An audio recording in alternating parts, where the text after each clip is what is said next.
Hello everyone, welcome to my channel. आज हम करेंगे chapter 12 for class 8 and the name of the chapter is exponents and parts.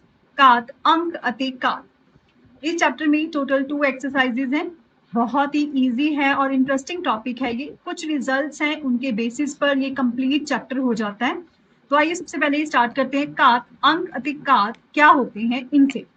जैसे मैंने यहाँ पे लिखा 2 रेज टू पावर 4, इसको हम बोलते हैं 2 रेज टू पावर 4, मतलब 2 दी घात 4। इसमें ये जो 4 है ये होता है एक्सपोनेंट, मींस घात अंक। और ये 2 ये होता है आधार, इसको बोला जाता है आधार, मींस बेस। और इसको लिखा कैसे जाता है, 2 दी घात 4, या मतलब कुछ इस तरह से बोलेंगे 2 रेज टू पावर 4। तो घात अंक क्या है यहाँ पे 4, आधार क्या है बेस। अगर इसको हमने सॉल्व करना हो तो कैसे सॉल्व किया जाएगा। 2 रेज टू पावर 4 मतलब 2 दी घात 4, इसका मतलब है कि 2 को 4 बार मल्टीप्लाई करो। जितनी पार होती है, जितनी घात होती है, उतनी बार उस संख्या को, उस आधार को हम मल्टीप्लाई कर देते हैं। तो ये क्या बन गया, 2 2 जा 4, 4 2 जा 8, 8 2 जा 16। मतलब हमने 16 संख्या को 2 रेज टू पावर 4 में लिख दिया, छोटा करके। तो इसी तरह से अगर मैं कहूं मेरे पास है 3 रेज टू पावर 4, इसको हम कैसे लिखेंगे, 3 इंटू 3 इंटू 3 इंटू 3। सबसे पहले इसको बोलेंगे कैसे, 3 दी घात 4, 3 रेज टू पावर 4, और मल्टीप्लाई करने के बाद ये क्या बन जाएगा, 3 3 जा 9, 9 3 जा 27, 27 3 जा 81। मीन 3 रेज टू पावर 4 आपके पास क्या आ गया, 81। किसी आधार की जितनी घात अंक, जितना एक्सपोनेंट होता है, उस संख्या को उतनी बार मल्टीप्लाई कर देते हैं। अगर ऐसे ही मेरे पास यहाँ पर -4 आ जाए, मतलब यहाँ पर एक्सपोनेंट पॉजिटिव था, घात अंक धनात्मक सी, यहाँ पर क्या है हमारे पास नेगेटिव, तो इसको कैसे सॉल्व करेंगे। तो ध्यान में रखना है, अगर घात अंक मींस एक्सपोनेंट नेगेटिव हो तो जिस आधार की वो एक्सपोनेंट है वो इस फॉर्म में लिखा जाएगा, उसका रेसिप्रोकल बन जाएगा वो। मतलब अगर वो ऊपर है तो वो नीचे आ जाएगा, नीचे है तो वो ऊपर चला जाएगा। इससे क्या होगा, जो पार है, जो एक्सपोनेंट है वो पॉजिटिव बन जाएगा। तो ये क्या बन गया, 3 raise to power -4 is equal to 1/3 raise to power 4। अब घात अंक, ये एक्सपोनेंट क्या बन गया, प्लस में आ गया। अब इसको सॉल्व करते हैं। 3 रेज टू पावर 4 सेम वही मीनिंग, 3 इंटू 3 इंटू 3 इंटू 3, कुछ इस तरह से।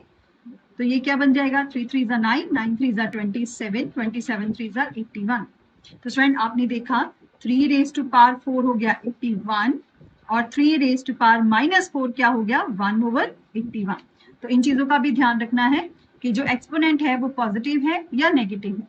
नेगेटिव है तो वो संख्या को उतने पार्ट्स में डिवाइड कर देगा जितनी संख्या है। पॉजिटिव है तो वो संख्या मल्टीप्लाई करने के बाद आपके पास आ जाती है। Next we have some laws of exponents, घात अंकादि नियम। ये कुछ रूल्स हैं, कुछ रिजल्ट्स हैं एक्सपोनेंट्स के, तो इनको करना बहुत जरूरी है, बहुत ही इंपॉर्टेंट होते हैं। और ये जब तक आप मैथ्स करोगे, मैथमेटिकल कंसेप्ट्स में ये यूज होते जाएंगे। तो आइए स्टार्ट करते हैं इन रूल्स के साथ। तो सबसे पहला लॉ है हमारे पास, a raise to power m into a raise to power n। कुछ ऐसा लिखा मैंने, आप देख सकते हो यहाँ पे जो बेस है, आधार है, वो सेम है, बीच में मल्टीप्लाई है। तो क्या होगा, जो इनके एक्सपोनेंट्स होंगे वो ऐड हो जाएंगे। Means a raise to power क्या बन जाएगा, m प्लस n। घात अंक ऐड हो जाते हैं। आई रिपीट, अगर आधार सेम हो, बीच में मल्टीप्लाई हो, तो जो घात अंक हैं वो प्लस हो जाएंगे। इसको हम एक एग्जांपल से डिस्कस कर लेते हैं। Let us suppose I have 2 raised to power 2 and 2 raised to power 3। मतलब बेस सेम है, आधार सेम है, बीच में मल्टीप्लाई है, तो इनकी जो एक्सपोनेंट्स है, घात अंक जो है वो क्या हो जाएंगे, ऐड हो जाएंगे। तो क्या बन जाएगा, ये 2 + 3, 2 रेज टू पावर 5 बन गया। 2 रेज टू पावर 5 मीन्स 2 को 5 टाइम्स हमने मल्टीप्लाई करना है। तो देखिए कितना आ जाएगा, 2 2 जा 4, 4 2 जा 8, 8 2 जा 16, 16 2 जा 32, राइट। तो ये हमारे पास फर्स्ट लॉ था, इफ बेस आर सेम, देख रहे हो आप यहाँ पर आधार सेम है, बीच में मल्टीप्लाई है, तो जो एक्सपोनेंट्स है, घातांक है, वो ऐड हो जाते हैं। एक बेस लिखो और एक्सपोनेंट्स को ऐड कर दो। सो नेक्स्ट रूल है number 2, if basis are same like this, लेकिन बीच में क्या है, डिवाइड है, ये कुछ ऐसा भी लिखा हो सकता है, इसका मतलब भी डिवाइड होता है, तब क्या होगा, एक बेस लिखा और जो एक्सपोनेंट्स हैं वो माइनस हो जाएंगे, means m a raise to power m minus n। For example अगर मैंने एक लिया 2 raise to power 5 divided by 2 raise to power 3, आप देख सकते हो बेस सेम है, आधार सेम है, बीच में डिवाइड है, तो एक्सपोनेंट्स क्या हो जाएंगे, माइनस हो जाएंगे। 2 raise to power 5 minus 3 means 2 raise to power 2, 2 raise to power 2 means 2 into 2, ये कितना आ जाएगा 4। तो ये आपके पास दो हमने भी लॉस किए, पहला था बेस सेम हो, बीच में मल्टीप्लाई हो तो एक्सपोनेंट्स ऐड हो जाते हैं, बेस सेम हो, बीच में डिवाइड हो तो एक्सपोनेंट्स क्या हो जाते हैं, माइनस हो जाते हैं। नेक्स्ट थर्ड लॉ है कुछ इस तरह से, अब आप देख सकते हो बेस सेम नहीं है लेकिन जो एक्सपोनेंट्स है वो सेम है और बीच में क्या है, मल्टीप्लाई, तो आप इनको इकट्ठा एक एक्सपोनेंट में लिख सकते हो, मींस a इंटू बी, इन दोनों की जो एक्सपोनेंट है वो क्या बन जाएगा, m। आई रिपीट, अगर आधार सेम ना हो, बीच में मल्टीप्लाई हो और लेकिन इनके जो घात अंक हैं वो सेम है, तो इनको एक घात अंक के रूप में लिखा जा सकता है। लाइक अगर हम एक एग्जांपल ले लें, 2 रेज टू पावर 1 लिखा, 2 raise to power 2 into 3 raise to power 2, आप देख सकते हो बेस सेम नहीं है लेकिन बीच में मल्टीप्लाई है और जो पावर एक्सपोनेंट्स हैं, घात अंक है, वो सेम है, तो आप इनको कैसे लिखोगे, 2 इंटू 3 रेज टू पावर 2, मतलब एक घात अंक में लिखे जाएंगे। 2 इंटू 3 क्या होता है, 6, 6 raise to power 2, right. 6 raise to power 2 मतलब 6 इंटू 6, तो आंसर कितना आ जाएगा, 36। इसी तरह से अगर हम एक नेक्स्ट लॉ करें, means a raise to power m है, b raise to power m है, बेस सेम नहीं है लेकिन जो इनकी एक्सपोनेंट्स है वो सेम है और ये डिवाइड हो रहे हैं, तो इनको एक पार में लिखा जा सकता है कुछ इस तरह से। इसकी भी एक एग्जांपल कर लेते हैं, जैसे मैंने लिखा 3 raise to power 2 divided by 2 raise to power 2, आप देख सकते हो दोनों के एक्सपोनेंट सेम है लेकिन बेस सेम नहीं है, तो इनको हम एक ब्रैकेट में लिख सकते हैं इस तरह से। अब 3/2 रेज टू पावर 2 मतलब 3/2 दी घात कितनी है, 2, तो इसको हम लिखेंगे 3/2 इंटू 3/2, क्योंकि 2 टाइम्स है ये, इसकी पावर कितनी, एक्सपोनेंट कितना है 2, तो ये कितना आ जाएगा 3 इंटू 3 9 डिवाइडेड बाय 2 इंटू 2 4, कुछ इस तरह से। नेक्स्ट फिफ्थ लॉ है, अगर हमारे पास कुछ इस फॉर्म में हो, means a raise to power m, फिर ब्रैकेट है और यहाँ पर क्या है n, तो क्या होगा, इनके जो एक्सपोनेंट्स हैं वो ऐसे लिखे जाएंगे, m मल्टीप्लाई n लिख सकते हो इसको, मतलब ये दोनों आपस में क्या हो रहे हैं, मल्टीप्लाई, या इसको कुछ इस फॉर्म में लिखा जा सकता है। इसको हम एक एग्जांपल से डिस्कस करते हैं। फॉर एग्जांपल मेरे पास है 3 रेज टू पावर 2 और बाहर एक पावर है 3, तो ये एक्सपोनेंट्स हो गए 3 रेज टू पावर 2 एंड 3, तो ये क्या बन जाएगा, 2 इंटू 3, ये दोनों ही एक्सपोनेंट आपस में मल्टीप्लाई हो जाएंगे, तो ये आ जाएगा 3 raise to power 6। 3 raise to power 6 means 3 into 3 into 3, 3 into 3 into 3, 3 3 9, 9 3 27, 27 3 81, 81 3 243, 243 into 3 729, कुछ ऐसे। नेक्स्ट रिजल्ट है, नेक्स्ट लॉ है हमारे पास, अगर किसी की भी जो एक्सपोनेंट है वो 0 हो, किसी भी नंबर का, जैसे आप देख सकते हैं a रेज टू पावर क्या है यहाँ पर 0, तो वो क्या बन जाती है संख्या 1, चाहे वो 100 ही क्यों ना हो, अगर 100 की ऐसे 100 रेज टू पावर 0 है तो वो क्या बन जाएगा 1। अगर घात अंक किसी भी संख्या का घात अंक क्या है 0 है, तो वो क्या बन जाता है 1। बहुत ही सिंपल है ये।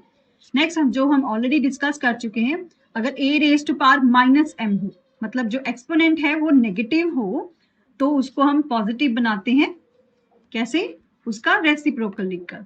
मीन्स अगर a raise to power minus m है तो ये 1 over a raise to power m लिखा जाएगा। अगर ऐसे हो a raise to power minus m तो ये ऊपर आ जाएगा। ऊपर है तो नीचे नीचे आ जाएगा, नीचे है पावर नेगेटिव है, एक्सपोनेंट नेगेटिव है तो वो ऊपर लिखा जाएगा, मतलब उसको आप रेसिप्रोकल कर दोगे। तो ये हमारे पास स्टूडेंट 7 रूल्स थे।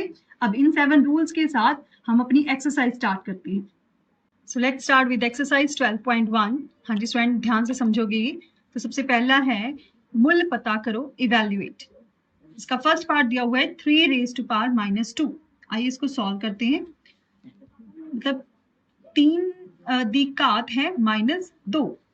तो हमने डिस्कस किया था पहले, अगर जो एक्सपोनेंट है वो नेगेटिव है, जो घात अंक अगर नेगेटिव है तो उसको हम क्या बनाएंगे? पहले पॉजिटिव। तो कैसे लिखेंगे इसे? 1/3 रेज टू पावर 2, मतलब ये -2 पॉजिटिव बन जाएगा। कब? अगर हम इसको बटे में लिख देंगे, ऐसे कुछ। नाउ 1/3 रेज टू पावर 2, मतलब अब 3 को 2 टाइम्स मल्टीप्लाई किया जाएगा, तो क्या बन जाएगा? 1/9। तो ये हमारे पास फाइनल आंसर आ गया, right. Next we have -4 raise to power -2। तो हाँ जी, यहाँ पर जो घात अंक है वो नेगेटिव है, ऋणात्मक है, तो पहले हम इसको पॉजिटिव बनाएंगे। कैसे बन जाएगा ये? -4 रेज टू पावर 2, तो बन गया ये पॉजिटिव। अब हमें पता है -4 दी घात 2 है, तो इसको हम 2 बार मल्टीप्लाई में लिखेंगे, कुछ इस तरह से।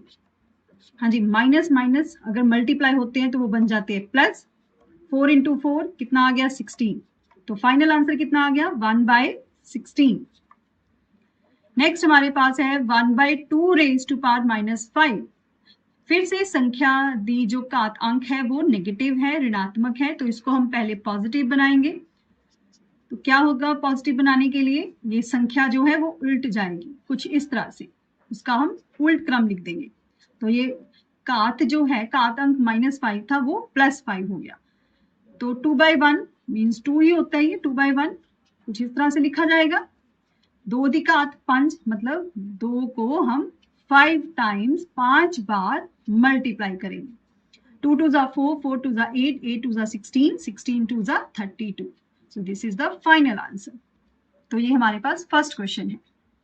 Next second question is simplify and express the result in power notation with positive exponent. सरल करो ਅਤੇ उत्तर ਨੂੰ ਧਨਾਤਮਕ ਘਾਤ अंका ਦੇ रूप ਵਿੱਚ दर्शाओ। मतलब इसको सॉल्व करेंगे हम पहले, और उसके बाद जो आंसर होगा उसको हम पावर में ही रहने देंगे, एक्सपोनेंट में ही रखेंगे, और वो भी पॉजिटिव। तो आइए स्टार्ट करते हैं पहले फर्स्ट पार्ट, जिसमें हमें दिया हुआ है -4 रेज टू पावर 5, मतलब -4 दी घात 5 डिवाइड -4 दी घात 8। तो इसको मैं दोबारा से लिख लेती हूँ यहाँ पर पहले। और जैसे कि हमने लॉज किए थे एक्सपोनेंट्स के, घात अंक के कुछ रूल कितने सी, उसमें क्या था? अगर बेस सेम हो, आप देख सकते हो यहाँ पर आधार जो है वो -4 है, बीच में क्या है? डिवाइड। तो जो एक्सपोनेंट होते हैं वो माइनस हो जाते हैं, मतलब हम पहले 5 लिखेंगे, फिर -8, कुछ इस तरह से। सो -4 रेज टू पावर 5 - 8 कितना हो जाएगा? -3। हाँ जी, इन्होंने क्या कहा है? उत्तर नू धनात्मक मतलब पॉजिटिव घात अंक दे रूप विच दर्शाओ। मीन्स हमें ये जो घात अंक है ये नेगेटिव है, इसको हमने पॉजिटिव बनाना है, धनात्मक बनाना है। तो कैसे बनेगा? हमें पता है जो संख्या होती है उसको हम उल्टा देते हैं। अगर ये -4 था, ये 1/-4 हो जाएगा, और जो घात अंक है, एक्सपोनेंट है, वो पॉजिटिव बन जाएगा। तो इससे हमारे पास ये फाइनल आंसर आ गया, राइट। तो हमने यहाँ पे स्टूडेंट लॉ लगाया है एक्सपोनेंट का। नेक्स्ट है second part, 1/2 raise to power 3 then whole raise to power 2। हाँ जी, हमें पता है ये यहाँ पर पहले तो इसको कुछ इस तरह से लिखेंगे हम, 1 रेज टू पावर 2। ये जो 2 है एक्सपोनेंट है, ये 1 का भी है और नीचे इसका भी है, right. So 1 raise to power 2 तो 1 इंटू 1 1 ही हो जाएगा। अगर आपको याद हो, अभी हमने थोड़ी देर पहले लॉज किए थे, एक एक्सपोनेंट अंदर है एक बाहर है, तो ये आपस में क्या हो जाते हैं, मल्टीप्लाई। तो 2 raise to power 6, 3 into 2 mean 6 बन जाएगा। तो 1/2 रेज टू पावर 6, कुछ इस तरह से। नेक्स्ट है third part, -3 raise to power 4 into 5/3 raise to power 4। हमने स्टूडेंट इसको आगे सॉल्व नहीं करना। क्यों नहीं किया हमने सॉल्व? क्योंकि इन्होंने लिखा है जो आंसर है वो धनात्मक घात अंका दे रूप विच होना चाहिए है। तो इसको हमने जो पावर एक्सपोनेंट्स है, पावर्स है, इनको ब्रेक करके और आगे सॉल्व नहीं करना। हाँ जी, यहाँ पर -3 रेज टू पावर 4 है। अगर आपको पता हो स्टूडेंट कि अगर माइनस की पावर जो है वो इवन नंबर हो, मीन्स यहाँ पे ये जिस्त संख्या है, तो माइनस खत्म हो जाता है। इसको हम 3 रेज टू पावर 4 लिख सकते हैं। Means minus into minus into minus into minus, अगर माइनस को 4 टाइम्स 4 बार मल्टीप्लाई करोगे तो वो प्लस बन जाएगा। तो इस वजह से ये प्लस बन गया। तो ये ध्यान में भी रखना है। ये भी देखो एक रूल बन गया, अगर नेगेटिव की जो एक्सपोनेंट है, मतलब नेगेटिव की पावर अगर आप सीधा कह सकते हो, वो जिस्त संख्या हो, इवन नंबर हो, तो वो नेगेटिव प्लस बन जाता है।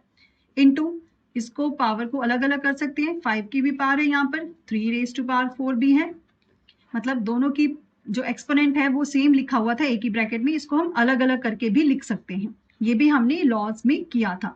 तो आप ये देख सकते हो 3 raise to power 4, 3 raise to power 4 ये कैंसिल हो गया, तो क्या बच गया आप हमारे पास 5 रेज टू पावर 4। तो ये हमारे पास फाइनल आंसर है। Next fourth part is 3 raised to power minus 7 divided by 3 raised to power minus 10 into 3 raised to power minus 5।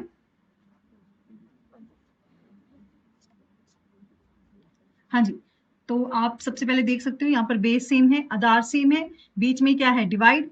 तो जो एक्सपोनेंट्स होंगे वो माइनस हो जाएंगे। एक तो मैंने लॉ के अकॉर्डिंग माइनस लगा दिया, एक 10 के साथ माइनस था वो, तो यहाँ पे क्या लगा दी मैंने, bracket, into 3 raised to power minus 5। So 3 raise to power minus 7, minus minus क्या बन जाएगा, +10 into 3 raise to power minus 5। हाँ जी, -7 + 10, 3 raise to power 3 into 3 raise to power minus 5। अब फिर से यहाँ पे लॉ लगेगा। नियम जो है वो क्या कहता है कि अगर आधार सेम हो, बीच में मल्टीप्लाई हो, तो जो एक्सपोनेंट होते हैं वो प्लस हो जाते हैं। ये माइनस कहाँ से आया, क्योंकि इस 5 के साथ माइनस लगा हुआ है, लेकिन लॉ के अकॉर्डिंग हमने यहाँ पे क्या लगाया है, प्लस। ब्रैकेट लगा दी बिकॉज दो साइन इकट्ठे हो रहे हैं। Plus minus -5, so 3 raise to power -2 आ जाएगा। और इन्होंने कहा है जो आंसर है वो धनात्मक अंक होना चाहिए, तो ये धनात्मक पॉजिटिव नहीं है, इसको पॉजिटिव बनाने के लिए हम इसको उल्टा देंगे, 3 को 1/3 कर देंगे, तो जो एक्सपोनेंट होगा वो पॉजिटिव बन जाएगा। नेक्स्ट फिफ्थ पार्ट है 2 raise to power -3 into -7 raise to power -3। आप देख सकते हो आधार सेम नहीं है, लेकिन जो इनके एक्सपोनेंट्स है वो सेम है, तो हम इनको एक एक्सपोनेंट में लिख सकते हैं, -3। हम यहाँ पर बड़ी ब्रैकेट लगाते हैं, वो क्यों, क्योंकि हमें अंदर छोटी ब्रैकेट की जरूरत है। यहाँ पे दो साइन इकट्ठे हो रहे हैं, मल्टीप्लाई और माइनस का। हाँ जी, 2 को -7 से मल्टीप्लाई किया, -14, कुछ इस तरह से आ जाएगा। हमें जो एक्सपोनेंट है, घात अंक है, वो पॉजिटिव चाहिए। इट मींस इसको आप ऐसे लिख सकते हो, -1/-14, तो ये एक्सपोनेंट जो है वो पॉजिटिव बन जाएगा। तो ये हमारे पास आंसर आ गया। तो ये हमारे पास सेकंड क्वेश्चन था जिसमें हमने सॉल्व किया, लेकिन जो आंसर है उसको हमने एक्सपोनेंट में ही रखा, पॉजिटिव एक्सपोनेंट में, मींस धनात्मक घात अंक के रूप में ही रखा है। नेक्स्ट थर्ड क्वेश्चन है फाइंड द वैल्यू ऑफ, मूल्य पता करो। हम इसको अब कंप्लीटली सॉल्व करेंगे। फर्स्ट है 3 raise to power 0 plus 4 raise to power -1 into 2 raise to power 2। हाँ जी, लॉ के अकॉर्डिंग अगर किसी की जो एक्सपोनेंट है वो 0 हो तो वो क्या बन जाता है, 1। यहाँ पे एक्सपोनेंट माइनस में है तो इसको हम पहले प्लस में बनाएंगे, ये 1/4 बन जाएगा। 2 रेज टू पावर 2 मतलब 2 इंटू 2। हाँ जी, जो ब्रैकेट के अंदर है इसको सॉल्व करते हैं। 1 और 4 का एलसीएम 4, तो यहाँ पे कितना आ जाएगा 4 + 1, 2 × 2 ये कितना बन गया 4। ब्रैकेट में आ गया हमारे पास 5/4। अब इसको ब्रैकेट से बाहर निकाल लेते हैं। 5/4 × 4, आप देख सकते हो 4 से 4 कैंसिल, सो 5 × 1 5/1। 5/1 क्या होता है 5 ही होता है, सो आंसर कितना आ गया 5। सेकेंड पार्ट है 2 raised to power -1 into 4 raised to power -1 divided by 2 raised to power -2। हाँ जी, अगर किसी की एक्सपोनेंट, किसी भी संख्या का एक्सपोनेंट नेगेटिव हो, घात अंक ऋणात्मक हो, तो उसको पॉजिटिव बनाने के लिए उसको हम उल्टा देते हैं, ये बन जाएगा 1/2। सिमिलरली ये भी कितना हो जाएगा 1/4। इनकी जो घात अंक है वो 1 1 है, तो लिखने की जरूरत नहीं है। हाँ जी, इसी सिमिलरली यहाँ पर भी क्या बनेगा 1/2 raised to power 2। 1 को 1 से मल्टीप्लाई किया 1, 2 × 4 ये आ जाएगा 1/8 डिवाइडेड बाय, हाँ जी इसको ब्रेक करेंगे, 2 raised to power 2 मतलब 2 को 2 टाइम्स मल्टीप्लाई करना है। 1/8 डिवाइडेड बाय 1/4। अगर आपको ध्यान में हो तो 7th क्लास में आप पढ़कर आए हो, अगर इस डिवाइड को मल्टीप्लाई बनाना है तो इसे नेक्स्ट वाली जो संख्या होती है वो उसको हम उल्टा कर लिख देते हैं कुछ इस तरह से। अब कैंसिल हो जाएंगे, 4 1 = 4, 4 2 = 8। हाँ जी, 1 × 1 1, 2 × 1 2, तो ये हमारे पास फाइनल आंसर आ गया 1/2। Third part is 1/2 raised to power -2 plus 1/3 raised to power -2 plus 1/4 raised to power -2। आप देख सकते हो तीनों के जो एक्सपोनेंट है वो नेगेटिव है, ऋणात्मक है, तो इनको हम पहले पॉजिटिव बनाते हैं। इसके लिए क्या करते हैं हम संख्या को उल्टा देते हैं, तो 2/1, तो ये एक्सपोनेंट पॉजिटिव बन गया। 1/3 है तो 3/1 एक्सपोनेंट पॉजिटिव बन गया। 4/1 घात अंक पॉजिटिव बन गई। हाँ जी, 2/1 को 2 लिख सकते हैं हम, ऐसा आ जाएगा। 3/1 क्योंकि नीचे 1 की कोई वैल्यू नहीं होती, ऐसे लिख देंगे। 4/1 को हम 4 लिख सकते हैं। 2 दी घात 2 मतलब 2 × 2। 3 दी घात 2 3 × 3। 4 दी घात 2 मतलब 4 × 4। हाँ जी, 2 2 = 4, 3 3 = 9, 4 4 = 16। अब ये प्लस है तो प्लस कर देंगे। 16 + 9 25, 25 + 4 ये आ जाएगा 29। तो ये आ गया हमारे पास answer. Next fourth part is 3 raised to power -1 plus 4 raised to power -1 plus 5 raised to power -1 whole raised to power 0। तो सबसे पहले जो आप देख सकते हो एक्सपोनेंट नेगेटिव है, इनको प्लस करेंगे, ये बन जाएगा 1/3, ये 1/4 और ये 1/5। क्योंकि इनके एक्सपोनेंट 1 1 थे तो लिखने की यहाँ पर जरूरत नहीं है। वैसे अगर आप लिख भी लोगे तो उससे भी कोई फर्क नहीं पड़ेगा। हाँ जी, अब लेकिन इनका हम एलसीएम 3 4 और 5 का एलसीएम ये आ जाएगा 60। 3 को 60 से डिवाइड किया 20, वो 20 ऊपर से मल्टीप्लाई होके 1 से मल्टीप्लाई होके 20 ही आ जाएगा। यहाँ पर क्या आ जाएगा 15 और ये आ जाएगा यहाँ पर 12 और होल रेज टू पावर क्या है 0। 7 47/60 होल रेज टू पावर 0। अगर किसी भी संख्या की जो एक्सपोनेंट है वो 0 हो तो वो पूरी संख्या क्या बन जाती है 1। ये भी लॉ कहता है एक्सपोनेंट का, राइट। बहुत इंपॉर्टेंट क्वेश्चन है, पेपर में आ जाता है। इसको डायरेक्टली आपने 1 नहीं लिखना, बिकॉज बीच में प्लस है, फिर सभी की एक्सपोनेंट जो है वो 0 है। तो पहले इसको एक संख्या बनाओ, जब एक संख्या का एक्सपोनेंट 0 आएगा तब जाकर वो संख्या क्या बनेगी 1। नेक्स्ट है हमारे पास fifth part -2/3 raised to power -2, then again जो एक्सपोनेंट है वो क्या है 2। तो लॉ के अकॉर्डिंग पहले जो पावर्स हैं, एक्सपोनेंट्स हैं, जो वो आपस में मल्टीप्लाई हो जाएंगे, मींस -2 × 2 ऐसे लिखा जाएगा। तो -2 × 2 क्या बन गया वो -4। पहले हम -4 को +4 बनाएंगे, तो जो एक्सपोनेंट है वो प्लस कैसे बनेगा, अगर हम संख्या को ऐसे उल्टा देंगे, राइट। तो ये +4 बन गया। -2/3 को 3/-2 करने के बाद अब 3/-2 को 4 टाइम्स मल्टीप्लाई कर देते हैं simply. 3/-2, 3/-2, 3/-2, 3 into 3 9, 9 3s are 27, 27 3s are 81, 2 2s are 4, 4 2s are 8, 8 2s are 16। आप देख सकते हो ये माइनस इस माइनस से कैंसिल, ये माइनस इस माइनस से कैंसिल, या आप ये कह सकते हो minus minus plus, minus minus plus, तो माइनस खत्म हो गया। So this is the final answer. तो ये स्टूडेंट आज हमने एक्सरसाइज 12.1 के फर्स्ट 3 क्वेश्चंस किए हैं। आप इनको अपनी फेयर नोटबुक पे करो, वीडियो को देखो, अच्छी तरह से समझो और अपने टीचर को चेक करवाओ। नेक्स्ट क्वेश्चंस के साथ हम आपको बहुत जल्दी मिलेंगे। Thank you.